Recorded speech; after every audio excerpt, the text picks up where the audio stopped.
അടുത്ത ചോദ്യം എന്ന് പറയുന്നത് what are the 4 stages of success എന്നുള്ളതാണ്. അതായത് ജീവിത വിജയത്തിൻ്റെ 4 ഘട്ടങ്ങൾ ഏതൊക്കെയാണ്? 4 ഘട്ടങ്ങളിലൂടെ കടന്നു പോയി കഴിഞ്ഞാൽ നമുക്ക് ജീവിത വിജയം നേടിയെടുക്കുവാനായിട്ട് കഴിയും. എന്തൊക്കെയാണ് ജീവിത വിജയത്തിൻ്റെ ഈ 4 ഘട്ടങ്ങൾ എന്ന് പറയുന്നത്?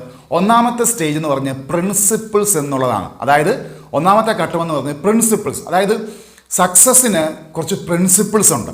ആ പ്രിൻസിപ്പിൾസ് അൺബ്രേക്കബിൾ ആയിട്ടുള്ള പ്രിൻസിപ്പിൾസ് ആണ്. അടിസ്ഥാന തത്വങ്ങളെ പരിപൂർണമായിട്ട് നമ്മൾ പരിപാലിക്കണം, നമ്മളത് പിന്തുടരണം. ആ പ്രിൻസിപ്പിൾസിന് ഒരു വിട്ടുവീഴ്ചയും നമ്മൾ ജീവിതത്തിൽ കൊടുക്കരുത്.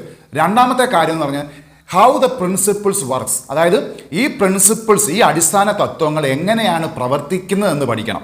നമ്മൾ പ്രിൻസിപ്പിൾസ് പഠിച്ചു, അത് നമ്മൾ അതിനകത്തൊരു വിട്ടുവീഴ്ചയും നമ്മൾ കൊടുക്കരുത്, അത് ഫോളോ ചെയ്യണം. രണ്ടാമത്തെ സ്റ്റേജ് എന്ന് പറയുന്നത് ഈ പ്രിൻസിപ്പിൾസ് എങ്ങനെ പ്രവർത്തിക്കുന്നു, അതായത് ഇതിനെക്കുറിച്ച് നമ്മൾ കൂടുതലായിട്ട് മനസ്സിലാക്കുന്നു, ഇതിൻ്റെ പ്രവർത്തനങ്ങളെക്കുറിച്ച് നമ്മൾ മനസ്സിലാക്കുന്നു.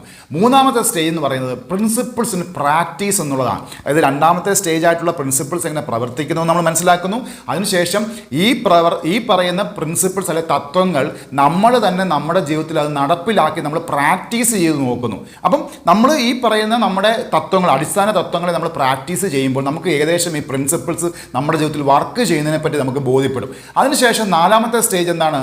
നാലാമത്തെ സ്റ്റേജ് എന്ന് പറയുന്നത് സേഫ് ഗാർഡ് ദ പ്രിൻസിപ്പിൾസ്. അതായത് നമ്മൾ ഈ പറയുന്ന അടിസ്ഥാന തത്വങ്ങളെ നമ്മൾ മനസ്സിലാക്കുന്നു, അത് എങ്ങനെ പ്രവർത്തിക്കുന്നു എന്ന് നമ്മൾ പഠിക്കുന്നു, നമ്മുടെ ജീവിതത്തിൽ ഇത് പ്രാക്ടീസ് ചെയ്യുന്നു. അതിനുശേഷം എന്താ ചെയ്യുന്നത്? ഈ പ്രിൻസിപ്പിൾസിനകത്ത് അത് ഒരിക്കലും നശിച്ചു പോകാത്ത രീതിയിൽ നമ്മൾ അതിൻ്റെ നിത്യ കാവൽക്കാരായി